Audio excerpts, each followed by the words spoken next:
మనందరికీ తెలుసు కదా! గతంలో జనసేనకు సంబంధించిన పార్టీ నాయకులు వైసీపీ ప్రభుత్వం మీద ఒక విమర్శనైతే చేస్తూ ఉండేవాళ్ళు. ఆ విమర్శ ఏంది అంటే, రాష్ట్రంలో రోడ్లు మంచిగా లేవు అని జెప్పేసి ఎక్కడైనా గుంటలు ఉంటే వాళ్ళే సొంతంగా జనసేనకు సంబంధించిన వ్యక్తులైతే పూడ్చేవాళ్ళు.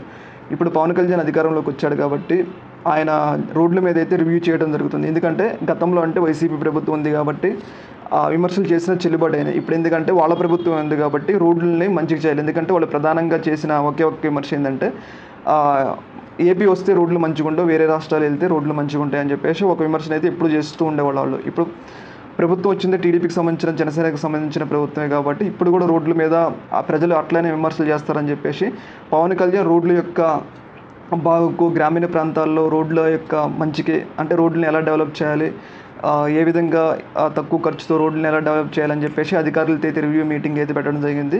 మనందరికీ తెలుసు కదా, ఆయన గ్రామీణ అభివృద్ధి శాఖకి మంత్రిగా ఉండే కాబట్టి గ్రామీణ ప్రాంతాల్లో రోడ్లను మెరుగుపరచడం కోసం ఒక సంచలనమైన నిర్ణయాన్ని అయితే తీసుకోబోతున్నట్లయితే మనకైతే అర్థమవుతుంది. ఏ గ్రామాల్లో అయితే రోడ్లు మంచిగా లేవో అక్కడ రోడ్లను ఏర్పాటు చేసేందుకైతే కాంట్రాక్ట్లను పిలిచేందుకైతే సిద్ధమవుతున్నట్లయితే మనకైతే అర్థమవుతుంది. ఏదేమైనా కానీ గతంలో చేసిన విమర్శలనే వాళ్ళే ఇప్పుడు చక్కదిద్దుకోవడానికైతే ఒక అవకాశం వచ్చింది కాబట్టి ఆ అవకాశాలను వాళ్ళే మంచి దృక్పథంతో పవన్ కళ్యాణ్ ముఖ్యంగా రోడ్లు బాగు చేయడానికైతే ప్రయత్నిస్తున్నట్లయితే మనకైతే అర్థమవుతుంది.